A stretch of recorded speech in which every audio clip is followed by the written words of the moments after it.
Hal-hal yang perlu diperhatikan dalam membuat atau menyusun lamaran kerja antara lain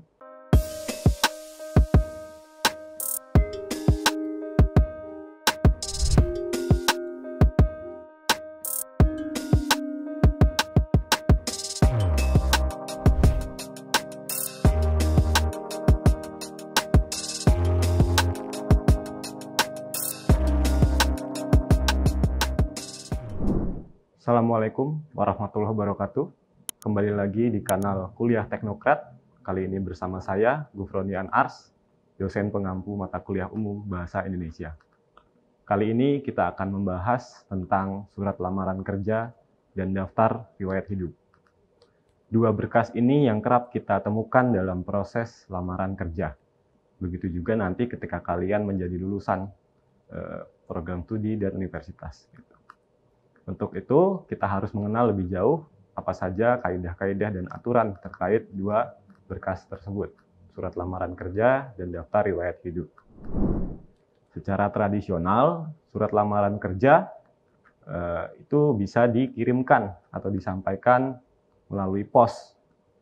Kemudian, ketika berkembang zaman, berkembang teknologi, surat lamaran kerja bisa disampaikan melalui surel atau surat elektronik, atau lebih dikenal sebagai email. Selain itu, lamaran kerja juga bisa disampaikan melalui aplikasi penyedia lowongan kerja, dan bisa juga dikirim langsung ke perusahaan yang Anda lamar. Kemudian, surat lamaran kerja secara umum setidaknya memuat yang pertama adalah identitas diri. Ada nama lengkap tentu saja, kemudian umur, tempat tanggal lahir, dan alamat. Kemudian ada juga berisi jabatan yang diinginkan. Ini tidak boleh kosong, sebab ketika Anda menyampaikan surat lamaran kerja, harus secara spesifik disampaikan Anda melamar di jabatan apa. Kemudian yang terakhir adalah kualifikasi pendidikan. Ada keahlian dan pengalaman yang pernah Anda lakukan. Hal-hal yang perlu diperhatikan dalam membuat atau menyusun lamaran kerja, antara lain bentuk surat lamaran kerja ini adalah surat resmi. Oleh karena itu, tata kaidah penulisannya juga mengikuti bentuk kaidah resmi, meskipun tidak menggunakan kop gitu. Sebab kalau menggunakan kop itu antara surat instansi ke instansi. Kalau surat lamaran kerja disampaikan dari individu si pelamar kepada instansi atau perusahaan yang dilamar, sehingga penulisannya tidak menggunakan kop, meskipun jenisnya surat resmi. Yang kedua yang harus diperhatikan adalah bahasa yang digunakan dalam surat lamaran kerja. Karena dia sifatnya resmi, maka bahasanya juga harus formal, sesuai dengan tata ejaan Bahasa Indonesia atau EBI. Kemudian biasanya ditulis tangan, meskipun di zaman modern, tetapi ada juga yang masih menerapkan tulis tangan atau tulis secara manual di kertas folio atau kertas HVS. Dan terakhir ada ditik di kertas HVS. Ini yang sudah tidak konvensional atau lebih modern lagi. Mengapa masih ada yang menerapkan atau perusahaan-perusahaan minta agar pelamarnya untuk menulis secara manual? Yang pertama alasannya adalah untuk melihat keuletan dari si pelamar. Seberapa serius pelamar ingin mendaftar atau menjadi bagian dari perusahaan tersebut. Bisa dilihat dari bagaimana si pelamar menuliskan surat tersebut, mengikuti aturan yang ditetapkan. Alasan yang kedua adalah biasanya perusahaan-perusahaan itu juga bekerja sama dengan praktisi psikologis, sehingga tulisan tangan itu juga dijadikan bahan untuk melihat kepribadian dari diri pelamar. Nah, yang harus diperhatikan lagi adalah tulisan harus bersih ketika ditulis secara manual. Sebisa mungkin jangan ada coretan yang tidak perlu, atau ada bekas hapusan, misalkan di tip X dan lain sebagainya. Diusahakan sesuai dengan tata kaidah ejaan Bahasa Indonesia. Kemudian bagian-bagian di dalamnya harus lengkap, sesuai dengan tata kaidah surat resmi. Kecuali yang saya bilang tadi, kop, tidak perlu ada kop. Karena ini disampaikan dari individu, dari Anda sebagai pelamar kepada perusahaan. Dan selanjutnya ada alamat. Ini penting agar surat Anda ketika Anda sampaikan misalnya melalui pos tidak salah kirim gitu. Alamatnya harus detail, lengkap, serinci-rincinya. Kalau Anda tidak tahu, silakan cari tahu melalui kanal-kanal yang tersedia, misalnya di internet, atau Anda bisa datang langsung ke perusahaan tempat Anda melamar. Hal-hal yang perlu dilampirkan dari surat lamaran kerja. Antara lain, ada daftar riwayat hidup. Daftar riwayat hidup ini, atau CV, atau kurikulum vitae, kita akan bahas secara tersendiri nanti. Selanjutnya, ada fotokopi ijazah terakhir. Kemudian ada sertifikat yang mendukung. Kemudian ada surat keterangan kelakuan baik, dan lain sebagainya. Nah, kebanyakan dari lampiran-lampiran ini bersifat opsional atau bergantung pada perusahaan di mana Anda melamar. Tetapi yang paling kerap dipakai atau diminta oleh perusahaan adalah yang jelas dalam konteks formal resmi itu adalah fotokopi ijazah gitu. Dan daftar riwayat hidup atau CV. Karakteristik dari surat lamaran kerja itu sendiri bentuknya harus menarik, meskipun saya bilang tadi sifatnya formal.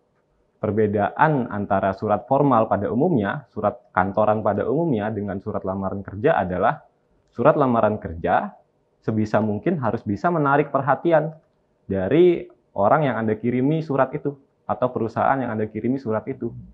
Sehingga bahasanya harus disusun lebih variatif, lebih mengajak, lebih bisa dikatakan atraktif gitu. Kemudian sebisa mungkin juga harus menggambarkan kemampuan pelamar, kemampuan Anda sebagai pelamar kerja.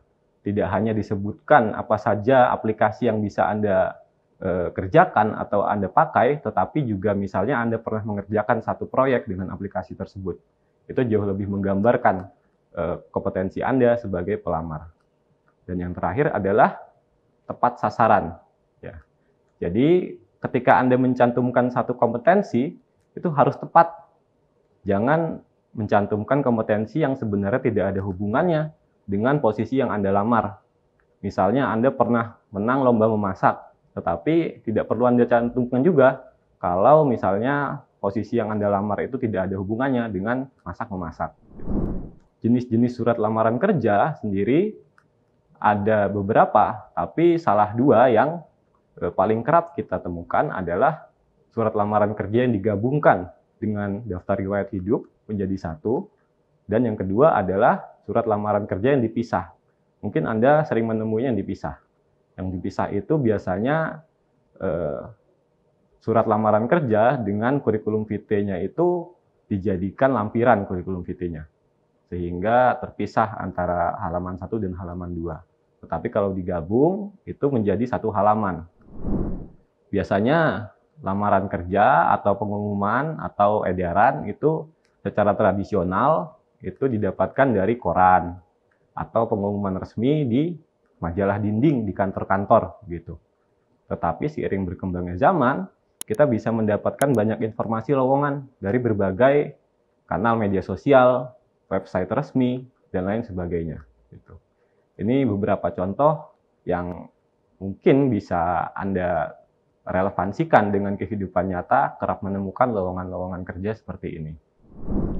Cara menulis surat lamaran kerja berbeda-beda, bergantung pada dari mana Anda mendapatkan informasi lowongan tersebut.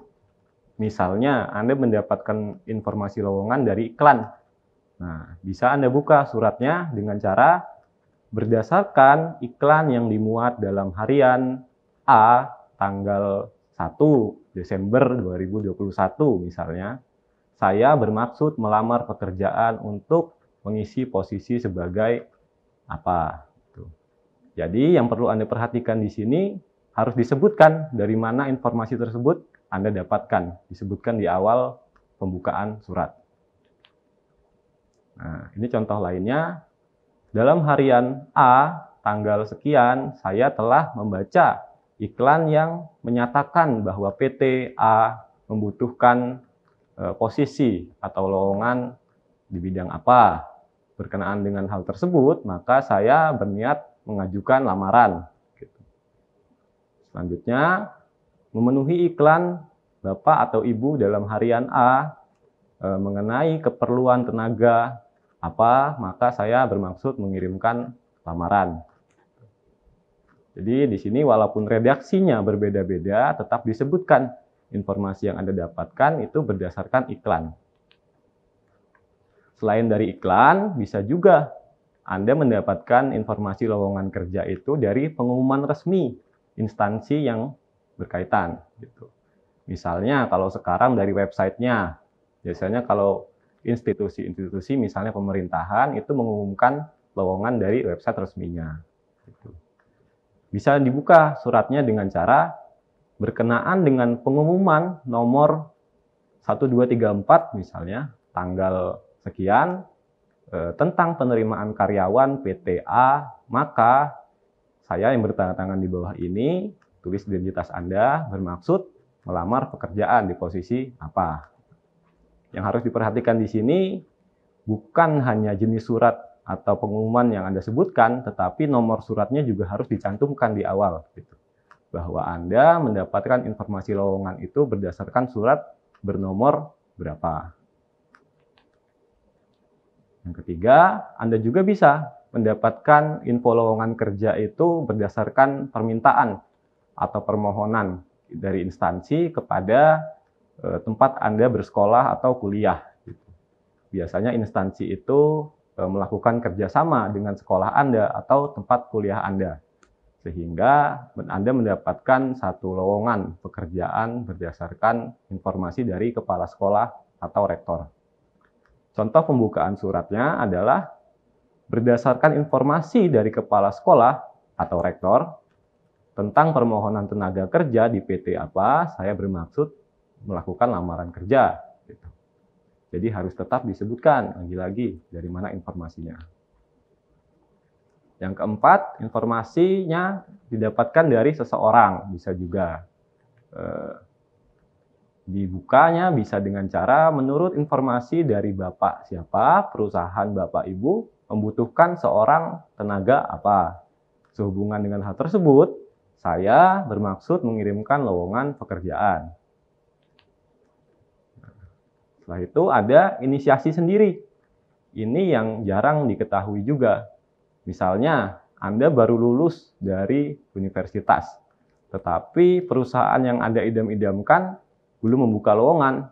Bolehkah Anda mengirimkan lowongan di perusahaan tersebut? Boleh saja. Gitu.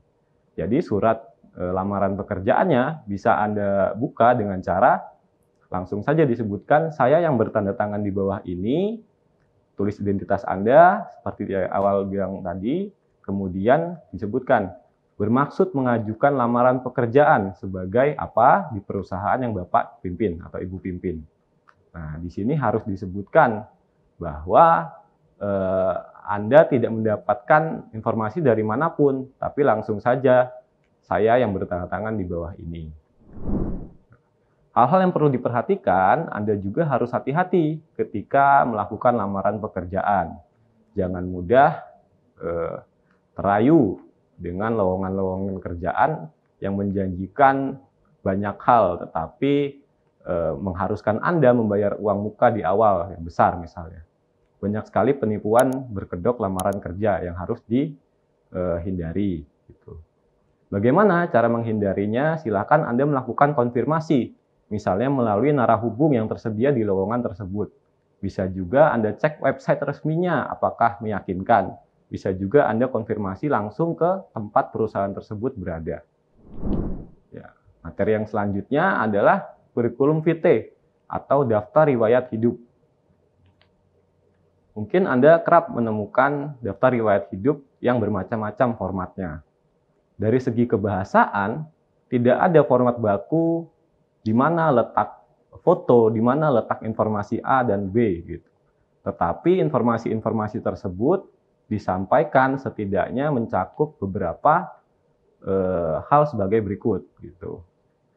Bahwa kurikulum vitae atau CV atau daftar riwayat hidup ini sangat penting dalam proses penerimaan pegawai baru. Tujuannya apa? Untuk mendeskripsikan profil pelamar tanpa perlu Anda menyampaikan secara langsung. Gitu. Kemudian untuk mendeskripsikan kemampuan pelamar. Dan yang terakhir adalah untuk mendeskripsikan pengalaman-pengalaman pelamar atau pengalaman Anda sebagai pelamar.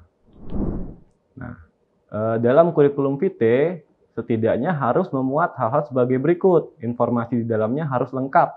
Kemudian informasinya harus tepat, mengandung kemenarikan yang khas gitu. Artinya ada pembeda antara punya Anda dengan punya yang lain. Silahkan Anda bayangkan kalau dalam satu hari perusahaan menerima 10 jenis CV gitu. Dalam satu lowongan pekerjaan, satu jenis lulusan.